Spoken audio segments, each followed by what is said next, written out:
Summer nights sizzle in New York, and even upstate, the temperatures can often get the calmest of all hot and bothered. For Bob Baffert, Saratoga hasn't been his happiest hunting ground, and even with a thoroughbred like American Pharoah, Baffert could be seen sweating under his collar ahead of the Travers Stakes. This is pretty incredible. I've never seen anything like it, but this Pharoah, that's what he brings with him. It just, just to be part of it, and I'm very thankful for it that he came along when he did. But this horse is really, everybody's got to enjoy him, and I think when he comes out here, he loves to train, he loves to run, and that's why we're here. So when he comes out today, he's gonna back up near to the wire, and then he'll turn around, and then he'll do like one lap around the turn. So get him accustomed to the track today, to get him ready for tomorrow. The Travers Stakes is the highlight of the Saratoga season, and the 2,000-meter race for 3-year-olds seemed to be a formality for American Pharoah, despite the fact that he was taking on the Breeders' Cup Juvenile winner. But for that, this should have been straightforward, as the other runners included horses he had beaten during his conquest of the Triple Crown, Frosted and Keen Ice. Ready for the start. They're off in the Travers. And American Pharoah had a great start. He goes straight to the front, and Frosted is away well. And Frosted is just to the outside of the Triple Crown winner early. And then it's Smart Transition running in third. Upstart is fourth. Texas Red fifth. Keen Ice is sixth on the outside as they pass by us. And then Mid-Ocean Fermento. Tail of Verve and King of New York is the trailer. So American Pharoah gets some early pressure here in the Travers. Frosted is kept close to the pace, and Smart Transition is third. The opening quarter mile was a soft one, though. It was 24 and 1/5 seconds. Upstart is tucked in. He's now third, and Smart Transition is back to fourth. And then it's Texas Red and Keen Ice, a separation of 5 to Mid-Ocean, and it's a long way more back to the others. And they're followed by Taylor Verve, Fermento, and King of New York. And a Triple Crown winner moves on to the backstretch at Saratoga. American Pharoah is the leader, and Frosted is keeping him company up the backstretch. He's 3/4 of a length behind him. And then it's Smart Transition, Upstart right together. Keen Ice is fifth behind them. Kent DeSormo and Texas Red are 6 lengths behind American Pharoah, who continues to be pressed along by Frosted. And they went a half mile in 48 and 1. And at the half mile pole, these two are together, and they've gone 3/4 in 1:11 and 2. American Pharoah by ahead, and Frosted is taking it to him on the far turn. Frosted is right alongside of American Pharoah, and now Victor Espinosa has to ask American Pharoah to go, and Frosted continues to cling to him on the outside as they round the far turn. They're 4 lengths ahead of Keen Ice, and as they turn for home, American Pharoah has lost the lead at the top of the stretch. Frosted on the outside is now in front, but American Pharoah is battling on from the inside. He's showing all this fight with 1 furlong to run, and here on the far outside comes Keen Ice with a late threat. American Pharoah put away Frosted. He has to deal with Keen Ice. Keen Ice has got him. Keen Ice has won the Travers over American Pharoah in a dramatic upset. Frosted was third, and Upstart was fourth, and a final time of 2:01.57 seconds. Very fortunate, like say, and very lucky to win my 5th Travers in my career. I mean, it's a bless and thankful because not too many riders do that way, You got to be lucky. You got to be in the right place, in the right time, and a lot of support, a lot of training, owners. They give me support to win all my races in my career. About the Travers, I mean, unfortunately, that's the whole race. You got to put a lot into it. You got to go for it. Anything can happen in the races. That's what makes excited this game. American Pharoah is a great horse. I mean, nothing gets taken away anything. Just the way he developed the race, he set it out good, perfect for my horse. He come from behind, and unfortunately, American Pharoah, he could do speed all the way in the race, and somebody had to go for it. And the way he handicapped the race, I had to move forward a little bit. My horse, I see the way he run, the Haskell is come from behind horse. But I don't want to be too far back because I don't see much pace in the race. And the way he developed it, I mean, you need to be close. And that's exactly what I did. move forward in the position and put in good spot in the race and go from there.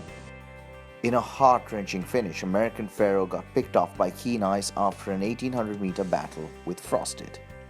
It may have been noted by some that unlike in the Belmont Stakes when he got a cheap lead, American Pharaoh had his sting tapped by Frosted, who stuck to him like a melted rubber band on a hot day. Give back Espinotes of the ride, and he possibly might want to ride the Pharaoh with a bit more restraint for a better result. For Baffert, this race has turned into a graveyard for his champions, and he now sits with a record of 5 defeats from 6 attempts. I think Pharaoh, he tried really hard. I could tell down the backside he was struggling a little bit, and I could tell by Victor's body language that he wasn't really giving it he didn't have the power that he usually has, and so what we saw the last 3/8 was just guts and glory, and after he finally shook Frosted off, I really thought, well, maybe there's a chance he's gonna. You could tell he was empty, and he just fought back valiantly, and it wasn't his day today, and there's really, you really don't know. We gambled, we brought him up here, and so he showed us all signs that he was ready to go, and but you really don't know until they actually run. But I could tell, I'd heard Victor's comments, and he just said he didn't feel that, the power that he usually feels on him, and so, but he still, it's amazing, we knew we're doing the impossible to just go back and forth, and so, it's sort of sad to see him get beat. I'm surprised, when you see him get beat, I feel bad, for him, and, but there's nothing different Victor could have done. He rode a good race, and we just, you get beat, and not much to say about it.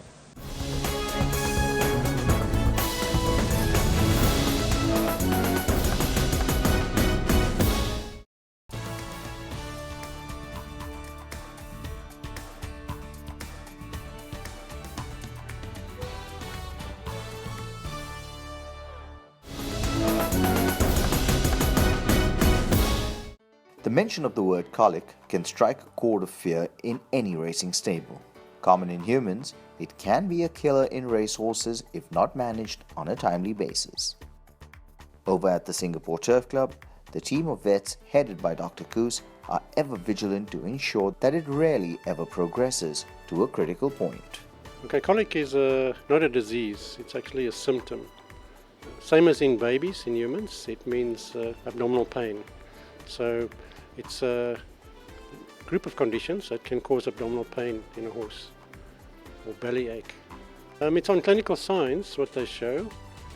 Usually the trainer or the owner will recognize it and call a vet to come and look at it. In Singapore often they tell you the horse is sleeping, but they can lie down and roll, they paw, they sweat, they look anxious, they look to their back and to their flanks, and they stop eating, they breathe fast, and that's basically it. Colic is a broad term for what often needs to be narrowed down to more specific diagnostics and resultant remedies. There's more than 75 different causes of colic. Racehorses can get all of them, probably except the ones that you get in pregnant mares.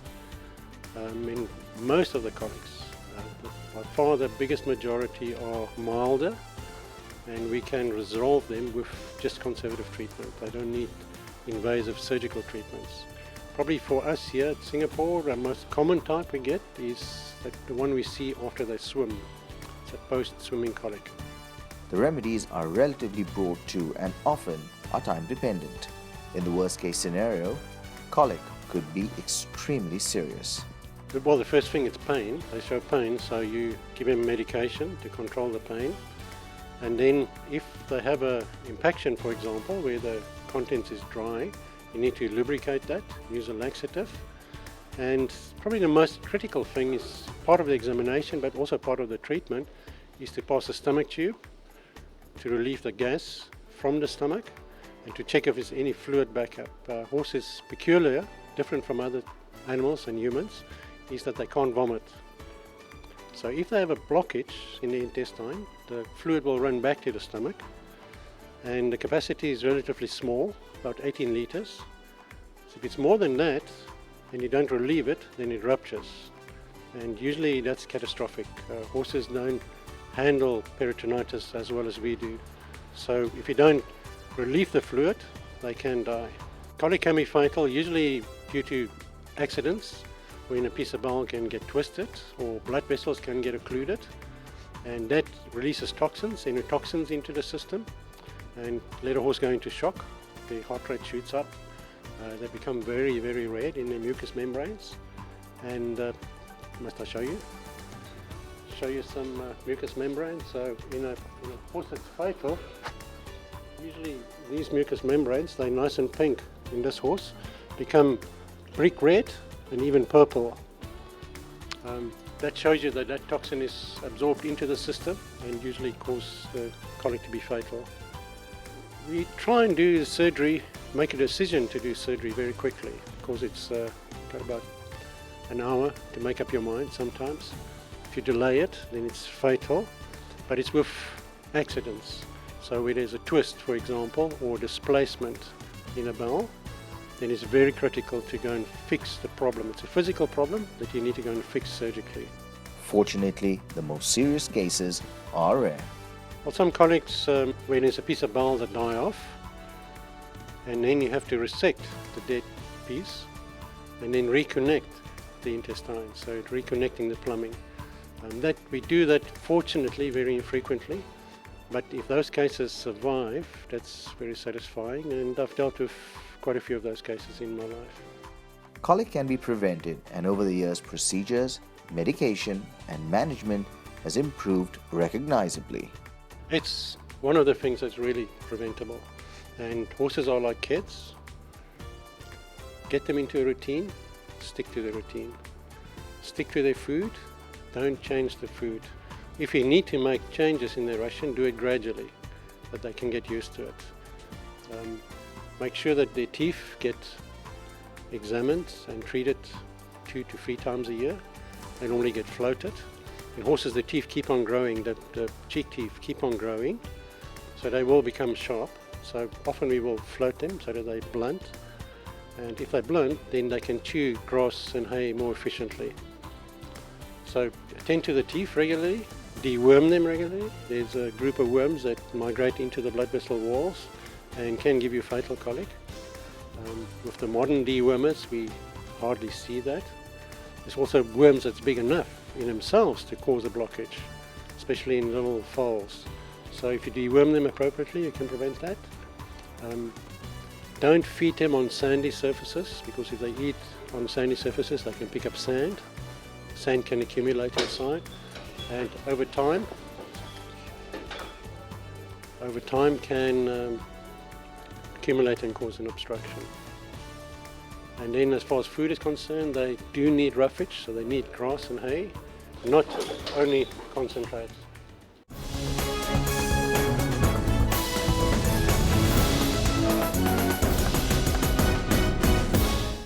Let me examine the horse first. Look at the mucous membrane. Take some shots of that. Always dramatic to look at the eye. You can see it's nice and pink. We always examine the eye. We examine the mouth. We do capillary refill time, where we press the pink, count the seconds it takes to normal. That will give us an indication of if the horse is in shock or not. We look at the skin fold, and then we feel the pulse of a horse. You feel it in the face. You can feel the pulse there, or alternatively we can take the stethoscope and listen to the heart rate. The mild colics, usually the heart rate, a horse's normal heart rate is 28 to 40 at rest, much lower than ours. So in the mild colic, it goes up to 70. In your bad colics, which need surgery, it goes over 100. To give you a comparison, a horse that race goes up to about 240 beats per minute.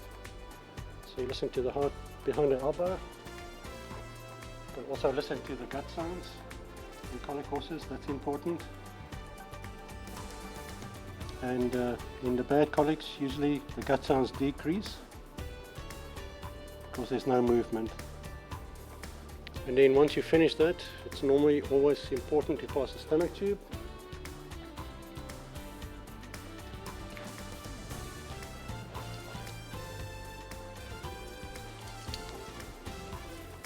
So this horses, they normally don't like the bit where the tube goes in the nose. Once it's in the nose, they don't mind. You can put it into the stomach. You can see it's going down to the stomach now. And as I explained, it's the only way to examine the stomach. You can't see the stomach, you can't feel the stomach, and a horse can't vomit. So if you don't do this to relieve pressure, if there's any build-up in colic, then they can rupture and they can die.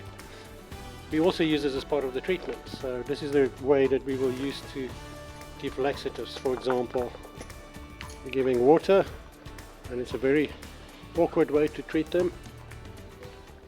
And it's with a funnel, and you let the water go in. So this is the same route that we use for laxatives. We'll take it out.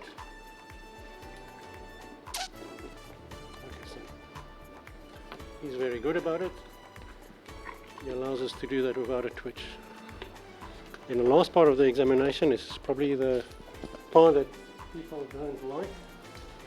That is the rectal examination. And sometimes you have to sedate them to do this, so you always make sure that we do it when it's safe for the horse, but it's a critical part of the examination. You need a rectal sleeve, and you need to lubricate it well. Okay.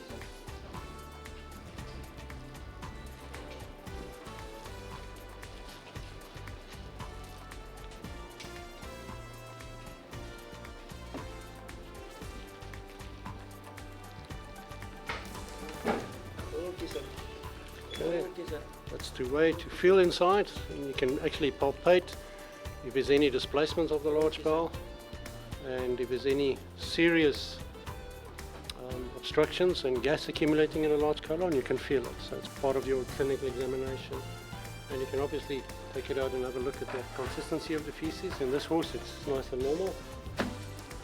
Usually, if it's impacted, it's very dry balls.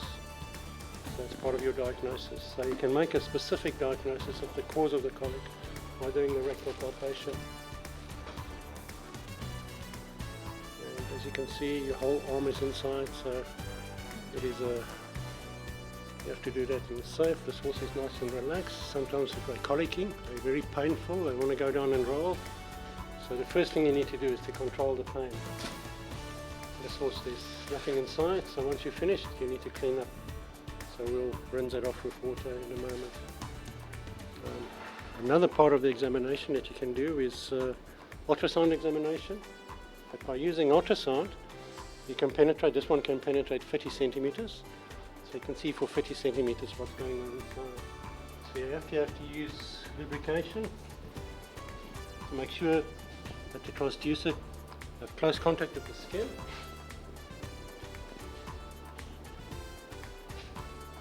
And then you need to put the probe on, and then you can physically see what's going on inside.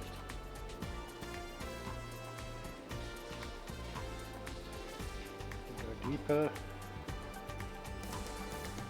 and on that thing you can see there's a piece of the spleen that we see. You can make it more shallow. We're seeing part of the spleen, and deep to it we see an intestine moving. So often we would do ultrasound examination on both sides if we're unable to feel the problem rectally. Rectally, if you do a rectal examination, you can feel about 40% of the intestinal in the abdominal cavity. So you're not always able to reach everything. And ultrasound just gives you that extra bit. The most important thing is to be able to recognize a serious accident, intestinal accident, as quickly as possible, that you can take the horse to surgery as quickly as possible. If you delay it, they normally don't make it. So you have to do that as soon as possible. We have a team of 10 vets on staff here, and for example, we had one race meeting. In the race meeting there's 3 vets on duty. So once we did one colic surgery during a race meeting.